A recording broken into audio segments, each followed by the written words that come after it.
Bonjour à tous et bienvenue dans l'Écho du Gueulard. Moi c'est Iman Oluig et je suis donc l'hôtesse de cette émission. L'Écho du Gueulard c'est quoi? C'est une émission radiophonique d'une heure qui accueille chaque semaine un créateur, un artiste, un rêveur qui a des choses à dire et à partager. On va discuter ensemble de motivation, de processus créatif, d'inspiration et tout ça dans la bonne humeur et avec vous, très chers auditeurs.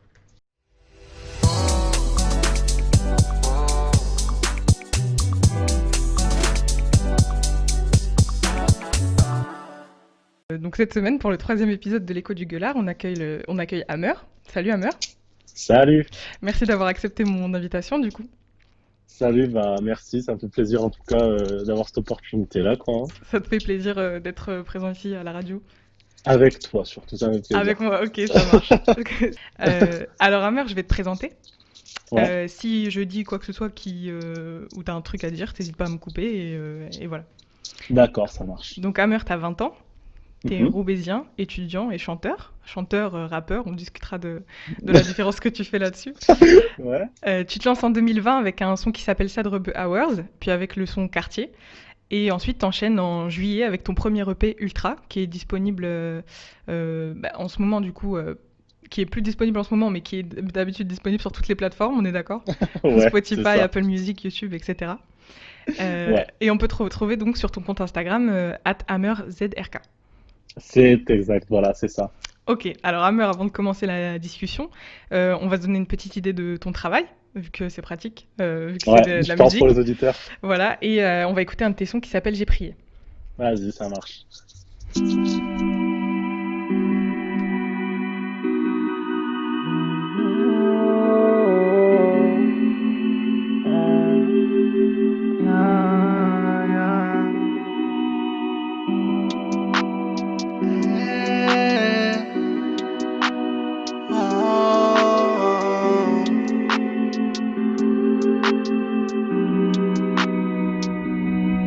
C'est tous les jours que jette un œil sur mon passé. J'ai du jaune, j'aime bien la sensation que ça me fait. Je voudrais maigrir un œil avec toute la fumée. Au final, qui nous deux restera le plus abîmé. Et j'ai prié, je nous vois briller, je nous vois briller. J'aimerais m'arrêter quand tu me dis d'arrêter. Mais je crois que mon cœur est bloqué en juillet. Je suis condamné à ça, vivre toujours la même histoire. Je relis nos messages, j'écris des choses que je crois pas. On est fatigué d'attendre, t'es fatigué de m'entendre, fatigué de me dire que l'amour dure qu'un an. Je me dis que si c'est pas éternel, bah ça perd un peu de son sens. J'ai du mal à dire adieu, j'ai pas trop prendre mes distances. Je crois bien que le destin nous repousse comme des aimants. Si je finis avec une autre, est-ce que je me donnerai vraiment? C'est tous les jours que jette un œil sur mon passé. J'ai les mains jaunes, j'aime bien la sensation que ça me fait. Je voudrais te maigrir un œil avec toute la fumée. Au final, qui nous deux restera le plus abîmé. Et j'ai prié, je nous vois briller, je nous vois briller. Je voudrais m'arrêter quand tu me dis d'arrêter. Mais je crois que mon cœur est bloqué en juillet. M'en veux pas dans cette chanson, tu peux te reconnaître encore. Car le passé colle au corps. Les souvenirs collent au cœur, on se dévore et du regard les yeux l'un sur l'autre. Y'a vu la peine dans tous les mots, de la frustration dans l'amour. J'espère que t'auras trouvé le bonheur ailleurs. Y'avait un peu de joie dans nos malheurs. Les choses que j'ai dites, tout ce que j'ai fait, couper le cordon, il le fallait. Je rends toujours tout trop compliqué, cet amour j'aurais pas l'expliquer. Et j'ai prié, et j'ai prié. Oh, oh, yeah.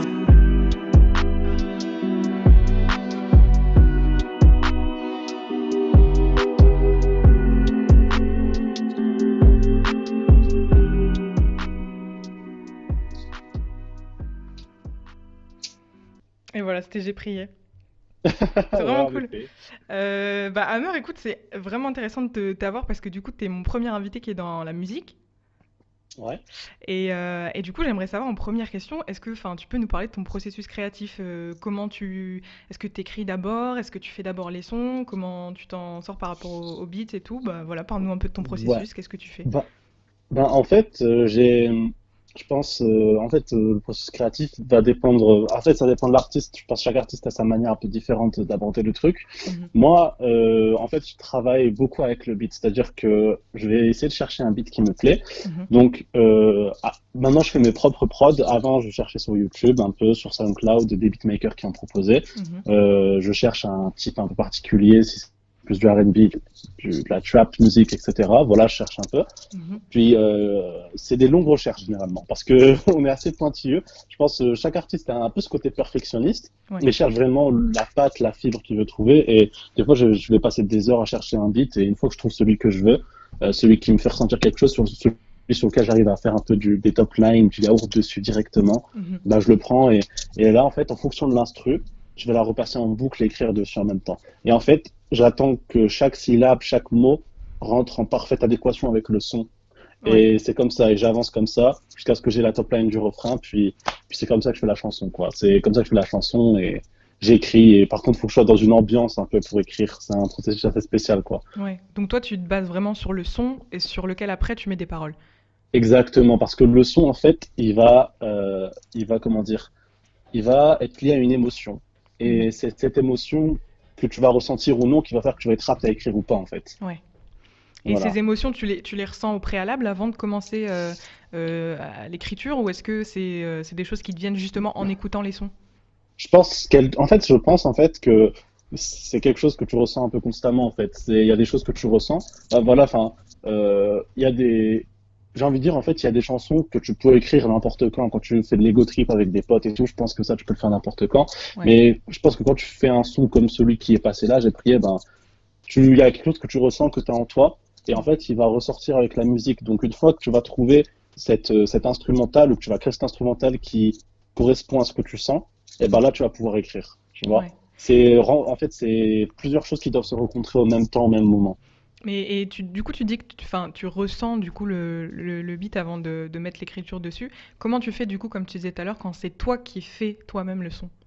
En fait, j'ai envie de dire, en fait, quand on prend le beat de quelqu'un d'autre, on a un peu ce luxe de se concentrer essentiellement sur le sentiment qu'on a et d'avancer avec ça. En revanche, quand on fait sa prod, c'est pas du hasard. C'est-à-dire qu'on doit trouver la mélodie et l'accord, etc. et tout. Et c'est un peu plus scientifique, j'ai envie de dire. Donc, si tu es un peu dans un mood, une ambiance un peu plus sombre, tu vas partir sur des accords en mineur, puis tu vas commencer ta série d'accords, puis après tu dois monter le beat, faire une structure, etc. et tout. Donc, je dirais que c'est limite un peu thérapeutique, quoi, Ouais. pour voir un peu ce qui se passe, etc. Comprendre comment tu te sens. Je pense que faire des beats, c'est assez intéressant. Mhm. Puis voilà, donc je pense que c'est un peu moins, une démarche un peu moins émotionnelle que quand tu écoutes une instru de quelqu'un d'autre. C'est quand, en fait, quand tu prends l'instru de quelqu'un d'autre, c'est presque un travail de groupe, tu dirais? Un travail de groupe, ouais, c'est ça, je pense, c'est un travail de groupe. C'est parce que voilà, tu as le travail de quelqu'un d'autre qui a fait la prod, etc. avant. Mhm. Puis après, toi, tu la reprends, tu lui donnes une certaine couleur. Et le son, c'est l'ensemble de ces couleurs, celle du beatmaker, la tienne, l'ingé son. Chacun apporte un peu sa patte. Ouais. Enfin, c'est marrant parce que tu parles de manière très professionnelle de ce truc-là, de tout ce processus et de ce que tu fais. Comment t'en es arrivé à ça? Est-ce que c'est l'expérience? Est-ce qu'on t'a appris? Euh, Comment t'as appris? Je sais pas. En fait, je pense qu'il y a un peu tout. Je pense que c'est beaucoup d'expérience parce que bah, quand je commençais, en fait, je me suis un peu lancé dans le grand bain, en fait, j'ai envie de dire, Ouais. sans rien trop savoir. Bon, du coup, le résultat était pas ouf, quoi, mais je me suis lancé comme ça. Et en fait, c'est avec le temps que tu assimiles, tu apprends, et tu apprends le jargon aussi en t'inspirant de tutoriels ou de personnes qui connaissent, etc. Mm. Et toi aussi, c'était structuré, on va dire, ton processus créatif aussi, quoi. Ouais. Donc, en t'accompagnant aussi de personnes qui savent le faire. Exactement, ou en les rencontrant, pas forcément, ils sont pas forcément là tout le temps, mais par exemple, en les rencontrant, par exemple, quand j'étais au studio enregistré, je suis tombé sur un ingé son qui était incroyable. C'est un mec qui avait travaillé avec Maître Gims, Mhm. qui avait travaillé avec Vianney, avec Angèle, donc dans les plus grands studios de Paris, et c'est lui qui s'est occupé de moi. Il avait Mhm. fait une thèse sur la trap soul et c'est tout simplement, j'ai appris en plusieurs heures avec lui, j'ai appris des choses innombrables. Donc en fait, les gens que tu rencontres sur ton chemin, Mhm. et c'est eux qui surtout qui te forgent et qui te font connaître plein de choses sur ce que tu fais, quoi. Mais comment t'en es arrivé justement à connaître ces gens-là? Parce que justement, on se dit que Mhm. bah, y a beaucoup de gens qui passent par le piston aussi dans ces milieux-là. Comment toi, t'en es Ouais, arrivé à les connaître, bah, de travailler avec quelqu'un qui travaille avec Maître Gims ou Angèle, des grosses têtes de la musique? ouais. Comment t'en arrives là? Bah, en fait, si tu veux, c'est un peu le fruit d'un heureux hasard. Tu Mhm. vois, c'est que, si tu veux, en fait, tu vas essayer de fréquenter un studio. Par exemple, j'ai travaillé pour l'EP, j'avais travaillé dans deux studios. J'avais travaillé dans un Mhm. studio à Lille qui était un très bon studio, mais qui était fréquenté un peu par des rappeurs indés. Et il y avait eu quelques gros noms qui ont été là-bas. Mhm. Donc, ils avaient travaillé avec. Puis après, on avait un studio à Paris. À Paris, c'est là que se passe l'essentiel de la musique en France. Et donc, du coup, tu as plus de chances de rencontrer quelqu'un qui est avec des grosses têtes quand même de la musique, etc., qui a Ouais. plus de réseau. Et en fait, les rencontres se font un peu au hasard, quoi, parce que quand tu vas au studio, toi, tu as juste envie de faire ton son, tu as juste envie d'avoir un ingé son qui sait faire ça, quoi, et c'est ce que tu demandes. Mhm. Mais par chance, tu vas tomber sur des gens qui sont assez calés, qui sont assez pros, et bah, ton apprentissage, il peut être que meilleur après, quoi. Ouais. Et t'as commencé toi directement dans des studios ou est-ce que au début tu faisais ça chez Non, toi, dans ta non, non, chambre? pas du tout. Bah, en fait, moi, j'ai commencé comment? C'était en août 2019. En fait, j'ai toujours été un peu dans la musique. J'ai toujours, voilà, j'ai appris le piano un peu tout seul. Puis j'ai toujours eu cette envie de chanter, rapper, etc. et tout. Mhm. Puis ça me trottait dans la tête pendant tout l'été parce que j'avais commencé à écouter en mars de 2019. Hamza, j'avais découvert Hamza en fait, Ouais. et l'album 1994. Mhm. Il sortait l'album Paradise, mais moi j'étais plus sur la mixtape 1994. Ouais. J'avais un an de retard. Mais j'ai commencé à l'écouter et en fait j'ai été stupéfait. Et j'ai été stupéfait par la qualité, la variété. Et je trouvais ça tellement génial que en fait, moi qui avais toujours un peu voulu me lancer de manière assez timide, Ouais. j'étais en mode mais j'aurais tellement aimé être celui qui crée ça. Et j'ai eu envie de créer en fait. Je me suis dit mais en fait le but c'est d'arriver à ça en fait, un jour d'arriver à ce niveau-là Ouais. et de faire un truc qui est aussi cool, aussi dark. Donc tout simplement, bah, ça me trottait en tête, ça me trottait en tête, ça me trottait en tête. Et puis je me suis enfin laissé. Après quelques mois, je me suis enfin, un matin, j'ai reçu ma paye en août, j'ai été m'acheter le matériel, quoi. Ouais. J'ai été m'acheter le matériel fin août. C'était à Paris, j'ai été jusqu'à un magasin, jusqu'à Star Music. Je Ouais. me suis acheté tout, le microphone, le pied, le stand et mon petit Akai Mini, un petit synthétiseur à brancher à l'ordi. Ouais. Puis je me suis lancé et en fait à la base je faisais ça moi-même en fait. Je l'enregistrais, je mixais moi-même parce que je me disais que le studio ça coûte trop cher. Ouais. Et en fait toute cette phase où j'enregistrais moi-même et que je créais moi-même et que je mixais moi-même, ça a été un vrai apprentissage pour moi Mhm. puisque j'ai appris à reconnaître une vraie note, une fausse note. J'ai appris à faire travailler mon imagination et il y avait des journées où je faisais 3 sons quoi, tu vois. Ouais. Et je faisais tout moi-même, j'avais pas de limite. Je faisais tout moi-même de A à Z. Puis en fait, ça m'a permis d'apprendre. Et au final, à la fin, tu te rends quand même compte de tes limites. Parce Mhm. qu'un ingé son, c'est quelqu'un qui a fait des études ou Ouais. qui est dans ça depuis des années. Et toi, t'as pas forcément la même expérience, la même patte que lui. Donc même si ça te fait un apprentissage, bah, tu te dis que si tu veux un résultat optimal, il faut quand même se tourner vers des gens qui sont dans ce corps de métier-là, quoi. Et avant ça, t'avais fait peut-être du solfège ou pas du tout? Vraiment, tu t'es lancé et tu t'es dit, allez quoi. Ouais, c'est ça. C'est ça, j'avais jamais fait de solfège ou de chorale, etc. À part que voilà ce que je chantonnais tout seul, moi, dans mon coin, quoi. Quand j'étais petit, j'avais fait du violoncelle et un an de solfège. Ouais. Bon, ça, j'ai pas duré longtemps. Puis après, j'avais appris à faire du piano en autodidacte. Ok. Et Donc, à quel âge t'as commencé le piano? le piano, j'avais commencé quand j'étais en troisième, donc je devais avoir 14 ans. Ouais. C'est mon père, en fait, justement, c'est une drôle d'anecdote. En fait, mon père, il y avait l'iPad à la maison et il me voyait que j'étais fasciné par une application de piano sur l'iPad. Il me Ouais. voyait tout le temps prendre l'iPad pour faire ça et ça l'a fasciné. Et un jour, il me vient, il me fait, ouais, viens voir. Et je lui dis, qu'est-ce qu'il y a? Il me dit, je t'ai commandé t'es tout le temps sur l'iPad avec ça, donc je t'ai commandé un synthétiseur. Ah ouais, c'est Et au marrant. début, ouais, et au début, il était en réduction, donc il me l'a commandé et tout. Il s'est dit que c'était une bonne occasion. Et Ouais. au début, j'étais content, mais sans plus, parce que je me disais, ouais, bah,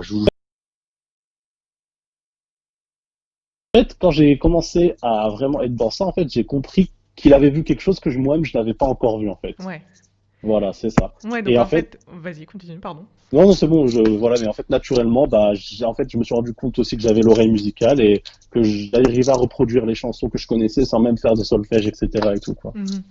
Et donc, en fait, ton père, il t'a totalement poussé là-dedans. En fait, il t'a soutenu. Est-ce que tes projets de maintenant, enfin, est-ce qu'il s'attendait à ce que t'en arrives à faire des projets genre un EP et tout, ou est-ce que c'était vraiment, il t'a dit, bah, je vais le décoller de l'iPad et je vais lui acheter un piano, quoi.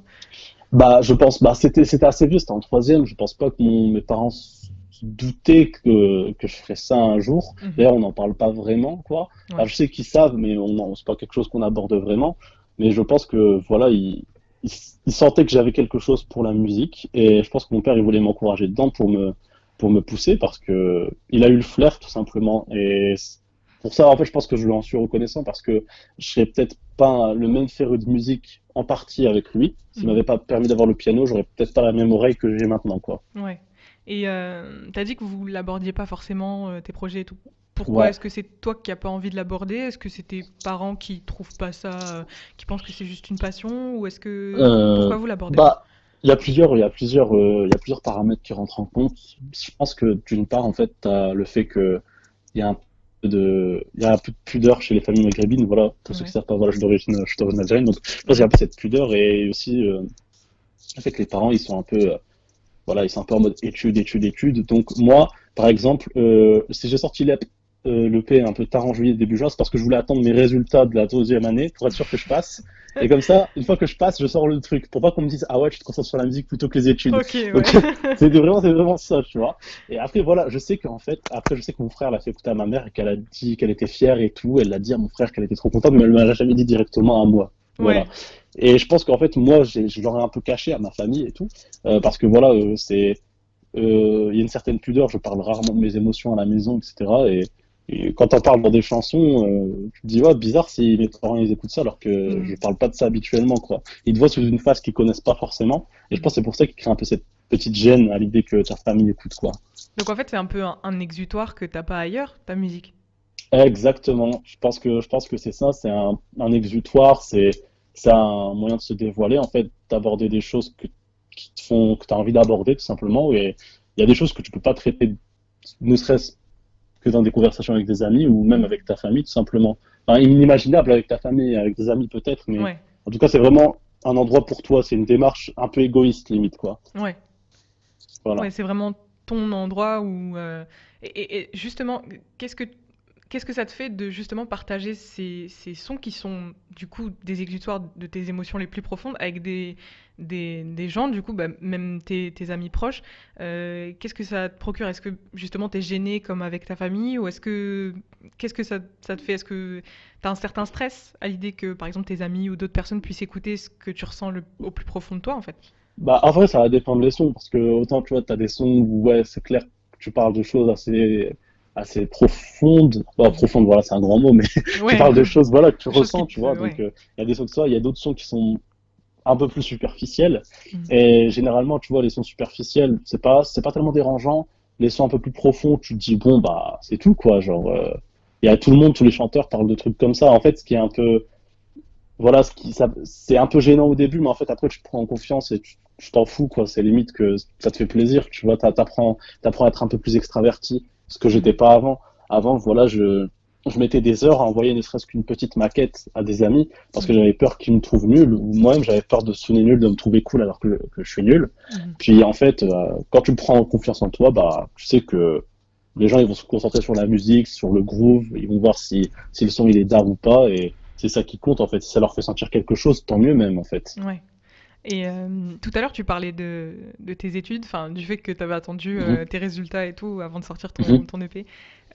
Comment tu arrives justement à gérer ça Parce que t'as ton art qui te prend mhm, du temps, du coup, tu as tes études, un travail peut-être à côté. Comment mhm. tu gères tout ça justement?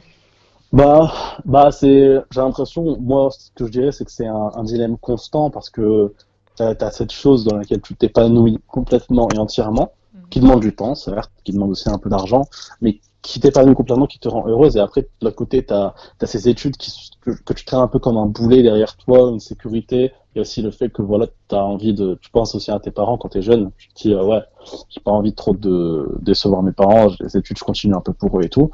Puis après, t'as aussi, voilà, t'as des projets liés à tes études, etc. Donc, tu dois aussi travailler, faire des sous et tout. Donc, moi, je cumule emploi, art, études. Ouais.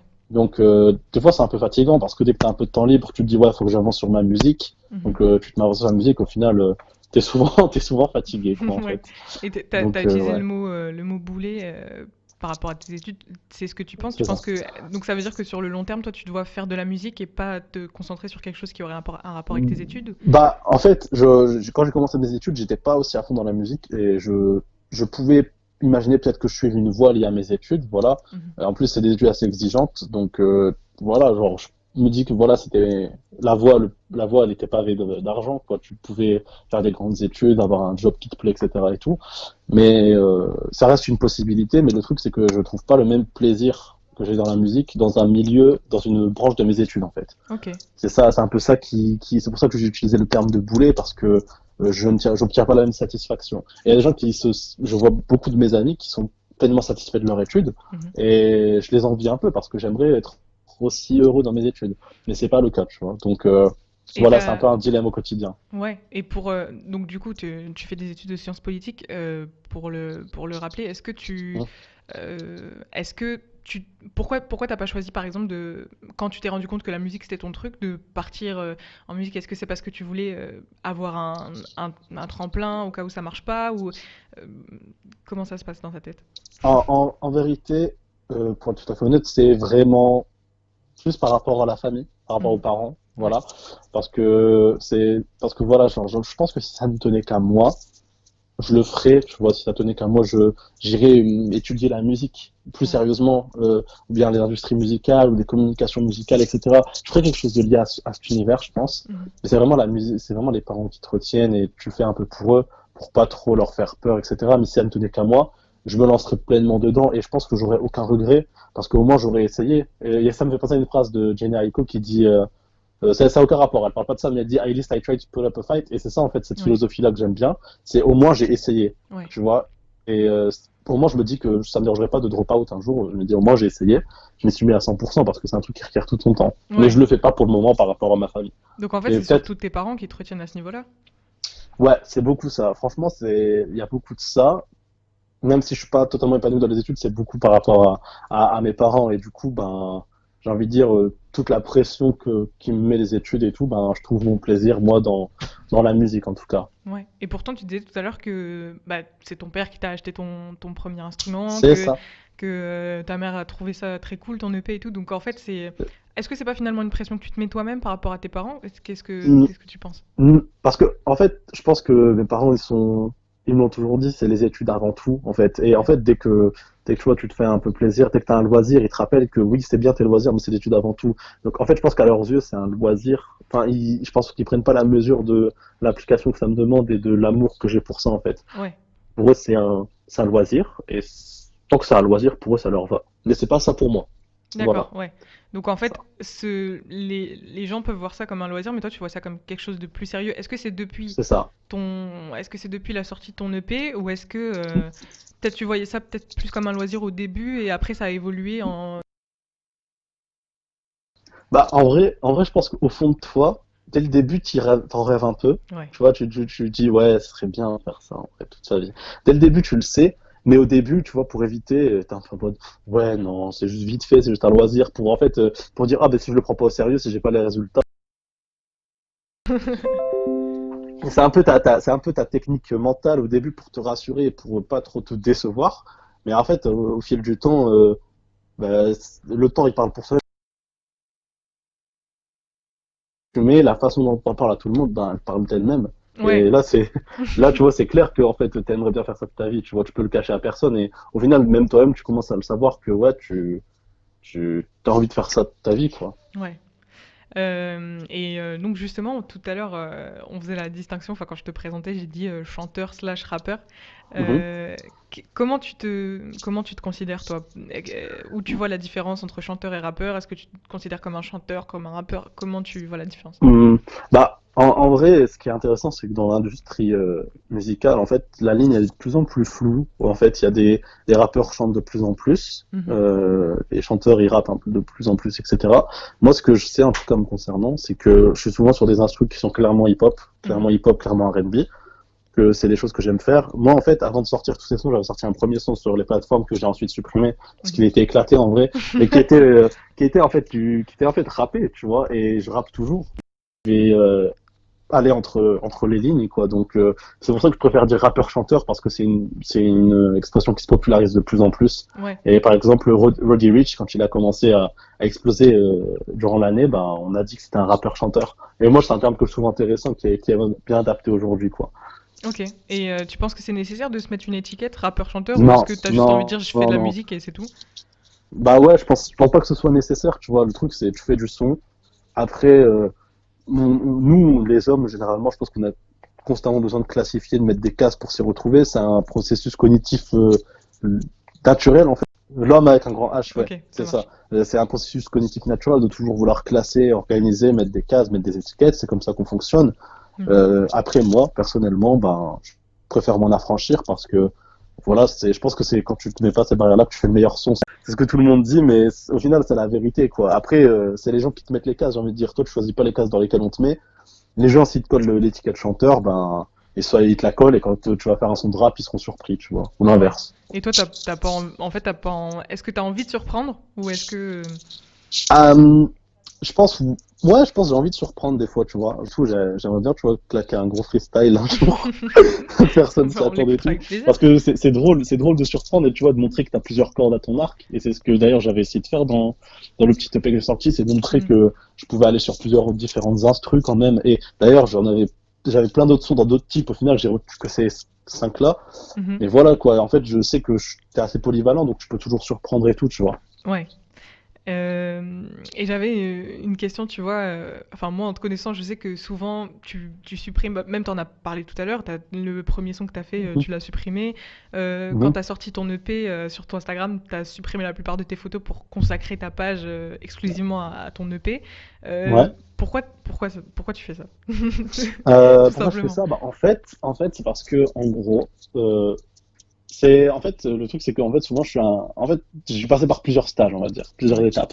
C'est-à-dire que j'avais cette première phase où j'ai sorti mon premier son qui s'appelait Holy Shit et que j'avais sorti plein de petits trucs sur Spotify, sur les SoundCloud, etc. Et en fait, quand tu prends du recul sur ton art et que tu passes des paliers, tu te rends compte que, en fait, t'as pas fait un travail qui était à la hauteur, Mhm. de un. Et que de deux, ben, l'écart, il était incroyable. En fait, je progressais si vite que en fait, ce que je faisais n'avait vraiment rien à voir. Et je te ferai écouter si tu veux. Mhm. Tu vas voir qu'en fait, ouais, ça n'a vraiment rien à voir. Et que du coup, j'ai supprimé parce que ça me correspondait plus et que j'avais plus envie de renvoyer cette image-là, quoi. Et c'est pour ça qu'en fait, je pense qu'il n'y a pas de mal à supprimer ce que tu faisais avant. Quoi. Souvent, on a un peu cette injonction de dire ouais, mais suis, comme ça les gens ils vont voir ton évolution, etc. et tout. Mais Mhm. mon évolution, les gens ils la verront que je supprime ou pas. Quoi. Le but, c'est vraiment voilà, de repartir sur des bonnes bases, etc. et tout. Et de créer des univers, créer des trucs et de pas tenir compte du passé, pas s'y attacher inutilement, quoi. Même si c'est ce que je fais. Mais sinon, voilà, quoi. Ouais, j'allais dire finalement dans ton son, tu t'attaches un peu au passé en parlant de tes sentiments. Mais c'est Si, juste au si, c'est niveau de tes ça. Bah, projets. après, il y a les sentiments et ton évolution dans la musique. Je pense que c'est un peu différent quand même, tu vois. Ouais. Et après, voilà, je pense que c'est aussi une question d'évolution. Tu vois, t'es beaucoup plus fort et tout. Tu vois ce que tu faisais avant, bah, c'était pas ouf. Par exemple, il y avait Sneezy qui avait sorti après R995, qui avait sorti son premier album, qui s'appelait Super, qui était pas ouf. Mhm. Et ben, il a ressorti des autres mixtapes, puis après, il a supprimé celui-là parce que, voilà, c'était une fausse note. Et moi, comme je suis encore au début, bah, je vois pas de mal à supprimer. C'est comme si j'avais le plus gros des publics, donc, je me dis pas grave, et comme ça, on commence sur de belles bases, etc. et tout, quand le moment sera venu, quoi. Ouais. En fait, je me dis que là, la prochaine fois que je vais republier, bah, ce sera pour de bon, quoi, en fait. Ouais, ok. Et donc c'est pour ça que on disait tout à l'heure du coup que tes sons sont plus sur les plateformes en ce moment. Ils sont encore sur YouTube. Ils sont Ils sont encore sur encore sur YouTube. YouTube. Ok, Si ça les marche. gens peuvent les trouver, il n'y a pas de problème, etc. Je vais les mettre sur SoundCloud aussi. Mais Mhm. en tout cas, ils sont plus sur les plateformes parce que je sais que ce que je prépare par la suite, ben, en termes de qualité ou même d'univers, ça va être totalement différent et que j'ai envie d'avoir un univers quand même assez cohérent, quoi, tu vois. Ok. Tu veux nous parler peut-être de ce que tu prépares, tes prochains projets, parce que là t'en parles de manière Hum, assez floue. Est-ce que tu sais ce qui va se passer? Est-ce que tu veux lâcher des petits oui, teasers? bah, alors globalement, bah, là en gros, je suis en train de préparer plein de nouveaux sons que je produis moi-même pour certains d'entre eux. C'est la première fois que je vais avoir mes propres beats un truc autoproduit en fait tout simplement. Donc je suis assez excité de ce truc-là parce que le beatmaking, je prends le plaisir à le faire et c'est super bien de pouvoir créer des univers, etc. Ouais. Donc déjà il y a de ça et donc je prépare ça et il y aura une esthétique visuelle aussi, il y aura un peu de tout en fait. Et du coup là je suis à fond sur ça ces derniers temps donc c'est pour ça que voilà ça me tenait à cœur de faire table rase quoi. Ouais. Et Ouais. par exemple, ton identité visuelle au niveau de l'album et Mhm. tout, c'est d'autres personnes qui t'aident là-dessus ou est-ce que tu fais tout en solo comme tes beats et tout? Alors, bah, en fait, pour ça, genre, je reçois de l'aide de plusieurs personnes. Je Mhm. pense notamment à mon ami Safe, qui est mon manager en quelque sorte. Ok. C'est lui qui me donne un peu tous les conseils. Quand je lui envoie des maquettes, etc., c'est lui qui me dit sur quelle direction il faudrait aller. C'est lui qui me dit ce qu'il faut reprendre ou pas. Mhm. Donc, il m'aide beaucoup. Il y a aussi mon ami Ablaï qui lui est aussi là pour ça, qui a fait des études dans la musique, justement, dans la communication digitale. Et lui, il m'apporte vraiment ce clin d'œil en mode, le clin d'œil un peu commercial, pas commercial, C'est parce que pas là, je fais pas du le commercial, Ablai de Orelsan. non, c'est pas lui. C'est un autre. Mais c'est lui qui est là pour me dire, en fait, ouais, ça pourrait marcher, ça, les gens, ils vont aimer, ça, les gens, ils vont pas aimer. Et en fait, je pense qu'avec ces deux personnes, on va vraiment créer un bel univers, une belle identité visuelle, parce que c'est ce qui me manquait, je pense, jusque-là, et Mhm. que j'ai besoin d'être reconnaissable au-delà de par les chansons que je fais, quoi. Il faut vraiment que tu aies ce truc qui te distingue, etc. et tout, et justement, c'est ça que je suis en train de créer, en ce moment, et c'est ça que je suis pressé de montrer. Ouais. Et pourquoi t'as eu envie soudainement de faire un univers? Enfin, je veux dire, dans tes premiers sons, c'était pas forcément ce qui ressortait le plus. Pourquoi une Ouais. envie de changement, une idée Bah, je pense d'inspiration? que c'est plus, je pense que d'une part, c'est plus intéressant en fait Mhm. de créer un vrai truc, en fait, de créer un vrai monde dans lequel les gens vont être immergés. En fait, c'est bien, tu peux créer ça dans des sons et tout, mais créer un univers cohérent qui fonctionne ensemble, c'est encore un tout autre niveau. D'ailleurs, c'est pour ça que ce que j'appelle là, c'est un EP, parce qu'il n'y a pas d'univers, Ouais. il n'y a pas d'univers cohérent. C'est des sons tous différents qui te font plonger dans un truc, mais c'est pas un album ou un univers cohérent. Donc moi, ce que je veux en fait, c'est vraiment créer ce monde-là, créer un monde pour l'auditeur. Aussi pour moi, c'est plus intéressant, créer du storytelling, créer une histoire, et tout simplement s'appliquer dessus, ça donne aussi une ligne directrice. Et moi, j'avais eu plein d'albums qui avaient été des inspirations, notamment par exemple Man on the Moon 2 de Kid Cudi, qui Ouais. était une de mes plus grosses inspirations, que j'écoute depuis tout petit. Plus récemment, on a After Hours de The Weeknd, c'est Mhm. que j'ai adoré au niveau de l'univers du storytelling. Et en fait, quand tu es plongé dans ça, tu te dis j'ai envie de créer quelque chose de similaire. Si tu as envie de le faire toi-même, ta sauce, ta propre histoire, mais c'est des inspirations qui te font dire que ouais, il n'y a pas photo, c'est un vrai univers dont tu as besoin. C'est quelque chose qui marche, et c'est quelque chose qui plaît et qui te rend fier et qui peut plaire aux gens aussi. Ouais. Et quand t'as sorti ton EP Ultra, du coup, Hmm. est-ce que tout ça, c'était dans ta tête? Est-ce que, du coup, ce projet Ultra, tu l'as sorti en tant qu'essai ou est-ce que pour toi, c'était quelque chose de sérieux et que c'est qu'après que tu t'es rendu compte que, ah, on peut faire quelque chose d'encore plus sérieux? Euh, Comment ça s'est Bah, passé? Ultra, en fait, pour moi, pour moi, c'était plus un essai. C'était pas, Un coup pas d'essai. tellement un essai parce que je savais ce que je faisais, mais c'était plus pour prendre la température, avoir Mhm. des retours, voir un peu si les gens ils kiffent mon son ou pas, quoi. Et comment mon son il, il peut s'exploiter parce que c'est un peu de lancer un petit projet comme ça. Donc en fait, Ultra, moi, je l'ai lancé Mhm. par surprise, même pas un vendredi, un mercredi. Voilà, c'est le vendredi normalement. Normalement, c'est Je l'ai vendredi qu'ils lancé. sortent les sons, du coup. C'est le vendredi et Ouais. je l'ai lancé un mercredi parce que je voulais le sortir par surprise. Et Mhm. j'ai dit, voilà, j'ai tout simplement dit, voilà, j'ai sorti ce projet, allez l'écouter. Et j'ai demandé à ce que mes amis fassent un peu tourner, etc. et tout, mais j'ai pas été excessif parce que je voulais pas que les gens streament pour stream. Je voulais que les gens écoutent, Mhm. disent ce qu'ils en pensent, voir c'était quoi un peu les retours. Donc c'est pour ça que j'ai fait ça comme ça. Et en fait, c'était pour moi me nourrir, en fait, pour prendre un peu de force, montrer ce que je savais faire aussi. J'avais un peu cette hargne, cette envie de prouver, parce que j'étais quand même vraiment dedans depuis août-septembre, et que là, voilà, ça allait faire un an. Je me disais, bon, j'ai envie de sortir un truc concret quand même. Et donc, c'est pour ça que j'ai sorti ce projet. 5 sons, ça me paraissait bien. 5 sons, ça s'écoute vite et tout. Mhm. Et pour accumuler le maximum de retours et un peu analyser ce qui fait mes forces et mes faiblesses, quoi. Ok. Et ça a été quoi le rôle des retours que tu as eu? Bah, en fait, bah, d'une part, ça m'a permis de savoir ce que les gens aimaient dans ma musique et de l'exploiter avec plus, peut-être l'exploiter avec plus de force, plus d'assurance, quoi, dans le futur. Donc ça a été intéressant de ouf, les retours que j'ai eus. Je sais que voilà, quand j'étais au studio, par exemple, les mélanges me disaient, mais chante plus aigu, ça te va bien et c'est vraiment ta force, tu le fais bien. Donc j'ai un peu fait ça et les gens ils étaient d'accord au final au Mhm. retour. Tu vois, j'ai compris c'était quoi que les gens aimaient écouter l'été. Tu vois, quand tu fais un petit son de l'été comme Benz, bah, les gens ils kiffent bien et tout. Qu'on va écouter tout à l'heure. Et c'est quoi un son qui marche, c'est un refrain un peu entraînant et tout. Donc voilà, genre j'ai un peu appris. Il y avait un peu d'expérimental, un peu du classique. Donc au final, bah, je me suis nourri de tous les retours. Ça m'a donné beaucoup de force aussi. Ouais. Parce que l'air de rien, j'ai pas eu de retour négatif du tout C'est ce que sur j'allais l'EP. demander, d'accord. Ok, pas du tout. Ouais, j'ai pas eu de retour négatif, enfin si un ou deux qui étaient constructifs, mais du coup c'était 99% de retours positifs Mhm. et même de gens que je connaissais pas du tout d'ailleurs. Ok. Ça a été écouté par des gens d'autres pays. Quand je voyais les streams, je voyais New York, je me disais hein, comment ça? Ouais, ça doit J'avais faire des plaisir. retours et j'avais des retours de gens que je connaissais pas sur Twitter qui m'envoyaient un message pour me dire j'ai écouté ton projet, il est trop cool Ouais. et tout, et on n'avait pas de followers en commun, donc ça veut dire que ça commençait à prendre la sauce en fait, et ça m'a surtout donné du courage quoi. Ouais. Donc en fait, les retours t'ont plus poussé à continuer que Ouais. qu'autre chose. C'est ça, exactement. Et ça me pousse à continuer. Peut-être pas sur la même direction complètement, parce que tu prends toujours du recul sur ton travail, mais Mhm. ça m'a poussé à continuer. En tout cas, je me suis dit, bah, c'est ça que j'ai envie de faire, quoi. Ça a confirmé ce que je pensais. Ok. Écoute, bah, Hammer, comme t'en as parlé, on va écouter Benz. C'est Ça mon coup de cœur marche. de l'album. Et comme ça, on enchaînera ensuite avec les questions courtes. Vas-y, ça marche. On écoute Benz.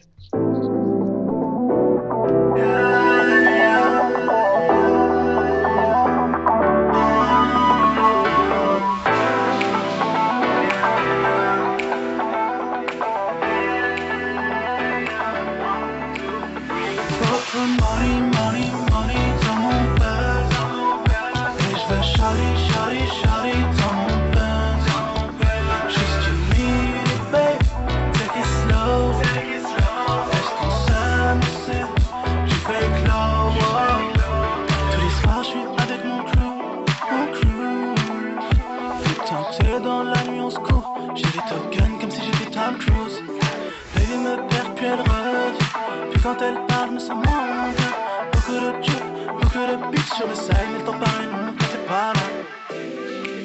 Pourquoi tu me tiens quand je te lâche? J'aimerais courir encore, mais je ne poursuivrai que mon cas. Beaucoup de money, money, money dans mon buzz. Et je vais charlie dans mon buzz. Juste une minute, babe, take it slow. Est-ce qu'on s'amuse? Je fais low. Prends le temps, quand tu parles aux parents, demander des feats comme si j'étais leur daron. Paro, fumer ce jeu comme une garo. La top du mercado.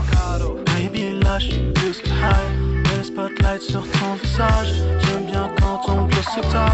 La même ma ligne que tu m'en vers comme as. Là notre drip virage. Dans la I3 on fait des zigzags. J'amène les sticks comme un putain de Kit Kat. Rabeux et frais comme un fucking zig-zag. Pourquoi tu me tiens quand je te lâche? J'aimerais courir encore, mais je ne poursuivrai que mon cas. Beaucoup de money, money, money dans mon buzz. Et je vais charlie dans mon buzz. Juste une minute, babe, take it slow. Est-ce qu'on s'amuse? Je fais low. Tout ton corps me rend fou. Baby, tu coupes le souffle. Je viens dans ton hood, on peut le faire encore. Baby, je décalosse tu. Mais ce soir on se retrouve. Yeah, yeah, yeah. Money, money, money dans les bags. Et je vais charlie dans la place. Juste une minute, babe, take it slow. On s'amuse, je fake low.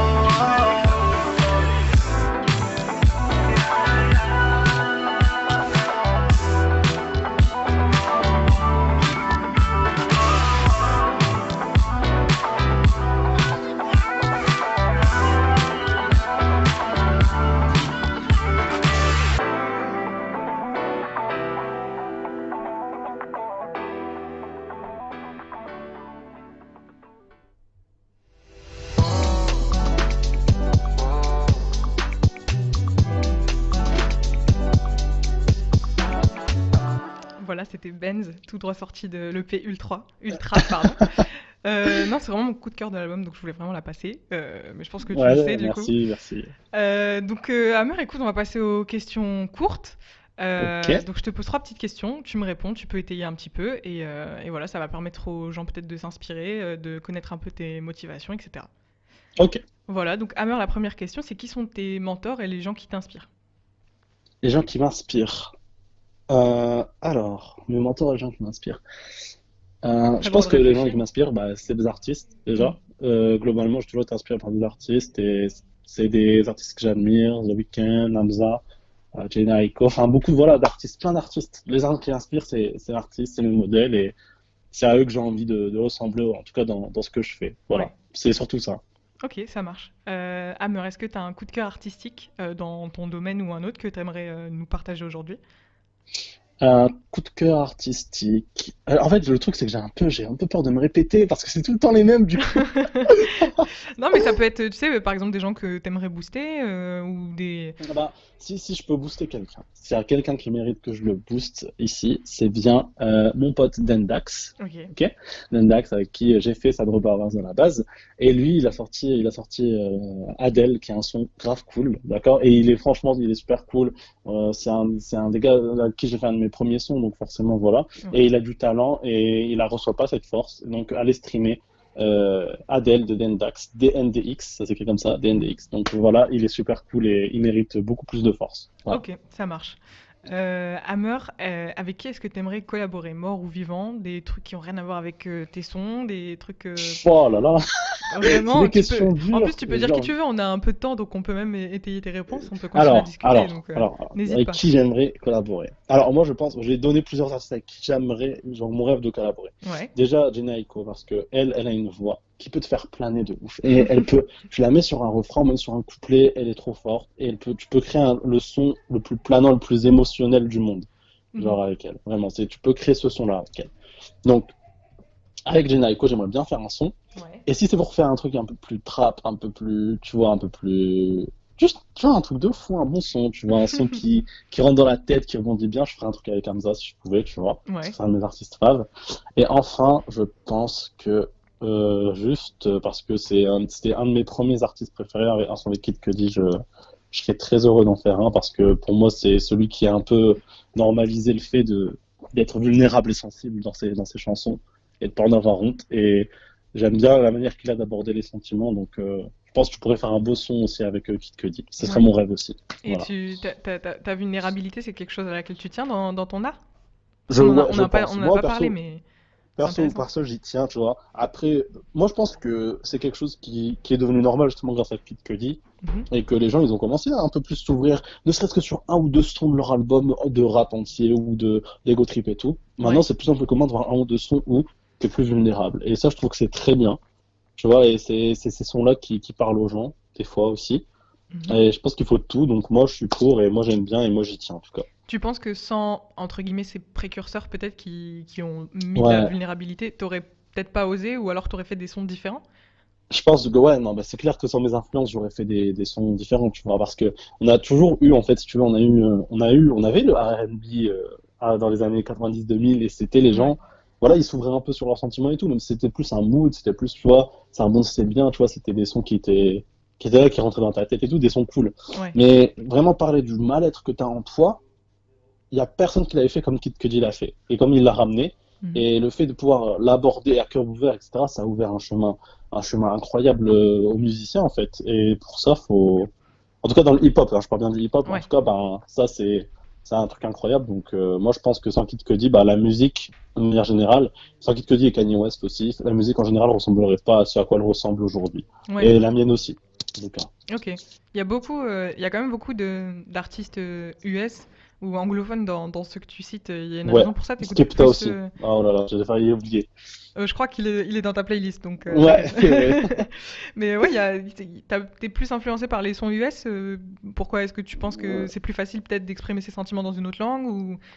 Oui, oui, c'est intéressant que tu dises ça parce que moi, à mes tout, tout, tout premiers sons, Ouais, ceux que j'ai enregistrés en tout premier, exclu. eh ben, je faisais en anglais à la base parce que Ok, je ne savais pas écrire en français. Je trouvais ça trop cringy, trop gênant. Je ok. trouvais ça trop gênant d'exprimer ce genre de choses en français dans un son. Et en anglais, ça passait trop bien, tu vois, ça Ouais. passait mieux direct. Mais après, le truc, c'est que déjà, bah, je suis pas anglais, donc tu vois, peut-être je fais un petit accent dans le son de un. Donc Ouais. si on parle que sur l'aspect technique. Et deux, à un moment, faut bien le faire en français et tout, faut trouver un moyen de rendre ça propre, ça clean. Et tu vois, c'est pour ça que t'écoutes un peu les artistes et tout. Et je trouve qu'aujourd'hui, ça se fait de mieux en mieux, Ouais. surtout grâce aux rappeurs et artistes belges, qui, je sais pas, Mhm. je sais pas, ils sont au carrefour entre les États-Unis et la France, tu vois. Ouais, ouais, Et ouais. ils arrivent vraiment à te créer à parler de choses qui sont trop gênantes en français, de faire des sons R&B, et ils te les font en français et ça passe bien, tu Ouais, vois. c'est vrai qu'on Et- entend souvent ça chez genre Damso, Hamza et tout, qui oui, sont pas le en Damso, France en Hamza, fait. Loose and the Yakuza aussi. Ouais. Voilà, tu vois, genre, ils te parlent de sujets qui en anglais passent très bien, ils la rendent très bien en français, mais quand tu essaies de le faire en français, toi, c'est nul. Donc, je les admire et en fait, c'est eux qui m'ont un peu aidé, tu vois, à faire des sons qui, sans aucune prétention, tu vois, qui passent bien, qui paraissent pas en tout cas gênants à l'écoute, tu vois. Ouais. Et Donc, est-ce que tu penses que c'est toi particulièrement qui n'arrivais pas à exprimer ses sentiments en français ou est-ce que tu penses que c'est général je et que c'est plus pense, difficile d'exprimer ça en je pense français? il y a deux choses. Je pense que Ouais. d'une part, il y a quelque chose de personnel. C'est c'est plus facile de le faire dans une autre langue parce que bah, tu te dis que c'est pas directement toi, tu mets une sorte de mur de langue Mhm. qui empêche, voilà, qui te permet d'avoir une certaine pudeur parce que voilà, c'est des choses qui sont pas faciles à dire, hein. Au début, c'est dur d'écrire quand tu commences à être artiste. Tu t'y Mhm. habitues après, mais au début, tu dis que ta parole n'est pas légitime ou que c'est cliché, cringy et tout, donc tu as un peu du mal par toi-même. Ouais. Mais il y a aussi, je pense, un climat dans l'industrie qui fait que c'est très dur aujourd'hui, par exemple, de trouver du R&B français. Là, ça commence à peine avec Tyke, qui est un artiste 100% R&B, tu vois. Mhm. Et il le fait en français. Et des fois, il le fait très bien. Il fait des sons qui sont très bien et tout. Mais bon, des fois, il y a encore des sons un peu gênants. Parce que je pense qu'il y a des choses qui se transposent pas pareil en fonction de la langue. Et Ouais. c'est une vérité. Je pense que la langue joue beaucoup aussi. La manière, l'esprit de la langue. Et Mhm. c'est à toi de t'approprier l'esprit de ta langue pour faire en sorte que le son passe bien. C'est vrai qu'il arrive à le faire des fois. Et après, d'autres moments, il fait des sons sur les règles. Donc, il est un peu bizarre, tu vois. Mais tu vois, je Ok, pense que ça joue. L'esprit de la langue joue un peu aussi. Et ouais. ta vision aussi joue un peu aussi. Et du coup, ouais, tes inspirations qui parlent de vulnérabilité sont plus anglaises et donc du coup, peut-être que tu avais plus de choses à dire là-dessus C'est ça, à ce anglaise moment-là. et le rap belge aussi. Enfin, Ouais. faut dire ce qui m'a quand même beaucoup aidé parce qu'ils ont réussi à s'approprier ce côté-là, quoi, je trouve. Ok, ça marche. Bah, merci beaucoup, Amer, pour tes réponses. On va passer à la playlist, du coup. Vas-y, ça marche.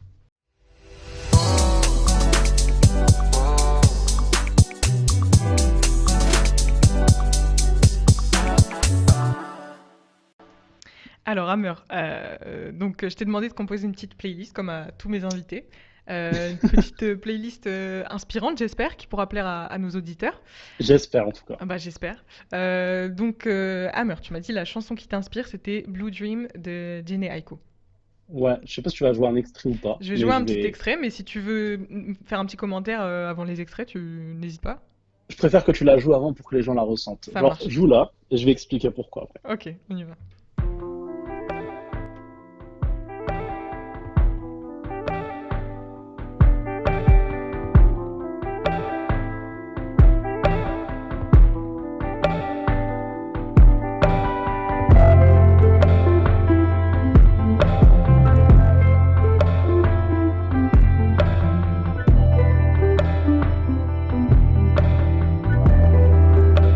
We were ghosting on a ghost when you opened my eyes. Make me notice where the ocean was holding the sky. Right. I was blinded, your smile shining behind those green eyes. The horizon so enticing, please say you'll be mine.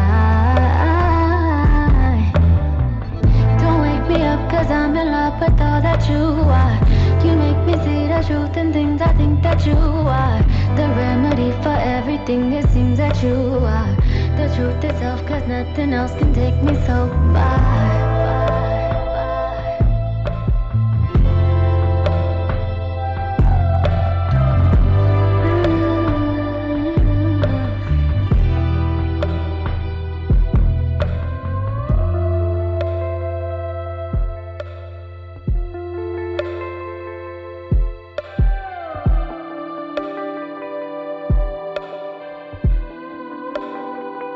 My afternoon dream when the world is fading. I am still sleeping in my blue dream, and I know the meaning for all the seasons. You Voilà, donc c'était Blue Dream. Hammer, tu avais un commentaire?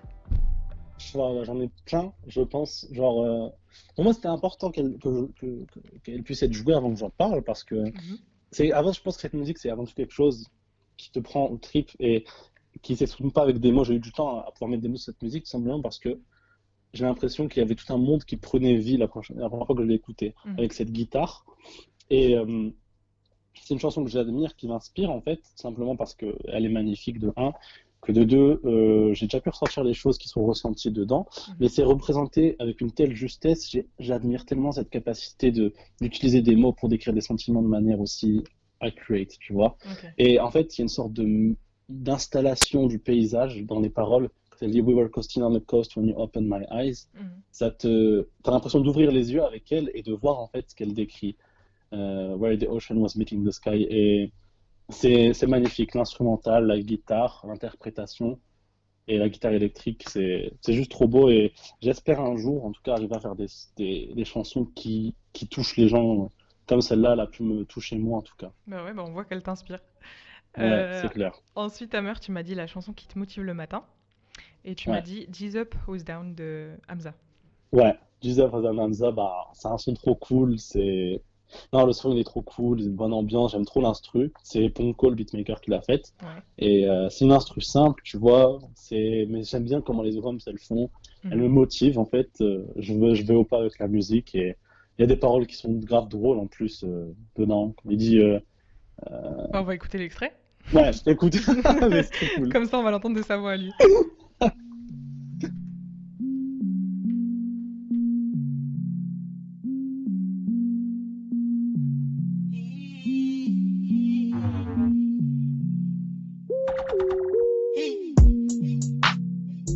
She dans le mastodon. Police me cherche, she doesn't gauge for phone.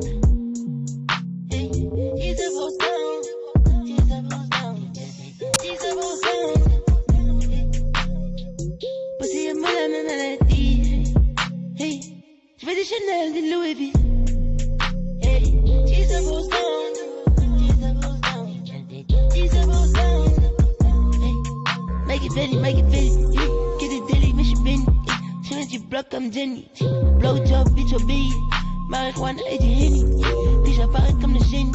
Rouge rené comme le phénix. Niggas vivent dans le déni. Hey, maman veut une nouvelle house. Ma bitch veut un nouveau bag. Et moi je veux un nouveau fer. Hey, hey. Maman veut une nouvelle house. Ma bitch veut un nouveau bag. Voilà, c'était G's Up, Who's Down de Hamza. Eh oui. Non, pas de moi, de Hamza. De Hamza, ouais, de Hamza. On peut confondre parfois, c'est pour ça que Ouais. je me suis perdue. Ensuite, Amer, tu m'as dit des paroles de chansons qui résonnent en toi et tu m'as dit Bullet from a Gun de Skepta.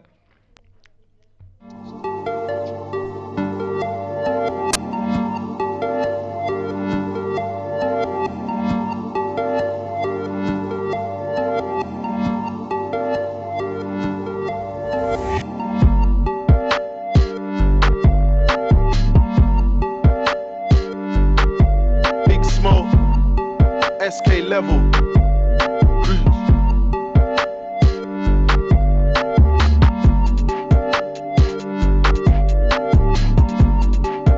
Listen.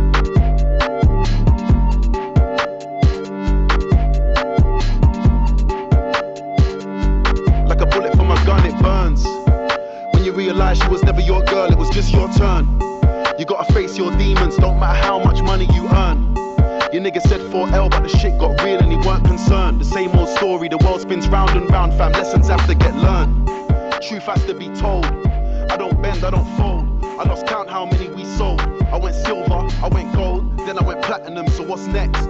Supermodels trying to sex, sending nudes on a text. Can't believe I used to be vexed. See, it's too easy to write a sad song about how my dad raised me, cause I'm looking in the mirror and my dad made me a real top boy, I just can't. Voilà, c'était Bullet from a Gun. Ouais, c'est. En vrai, je pense c'est un son. Tu vois, je trouve intéressant ta question, un son qui te parle, parce que Mhm. il y a des chansons dont les paroles peuvent te parler de manière occasionnelle en fonction des étapes qui sont dans ta vie, en fait, Ouais. en fonction de certains moments, mais elle, en fait, c'est une chanson qui me parle tout le temps, en fait, si tu veux. C'est parce qu'il dit une série de sortes de lignes directrices de conduite dans sa vie, Mhm. auxquelles j'aimerais m'appliquer. Et il dit des vérités dedans, en fait. Que ce soit au début, il dit When you rush, it was never your day, it was just your turn. Quand il dit tu dois affronter des démons, peu importe combien tu gagnes. Mhm. Je ne me plie pas, je ne me soumets pas. Je peux pas écrire de chansons tristes sur mon père parce que c'est mon père qui m'a fait. C'est des choses en fait avec lesquelles je suis d'accord et c'est pour ça que c'est des paroles qui me parlent, moi. Donc elle résonne vraiment à toi. Elles résonnent vraiment, c'est ça. Et du coup, le dernier son que tu nous as donné, donc c'était la chanson que tu écoutes quand tu passes la nuit sur un projet. Bon, du coup, j'imagine que c'est un peu différent pour toi parce que quand tu passes la nuit sur un projet, c'est un Ouais. projet musical, donc tu vas peut-être pas écouter Ouais, toujours, c'est vrai. Mais donc tu nous as dit, on retrouve Jenny Aiko avec Triggered.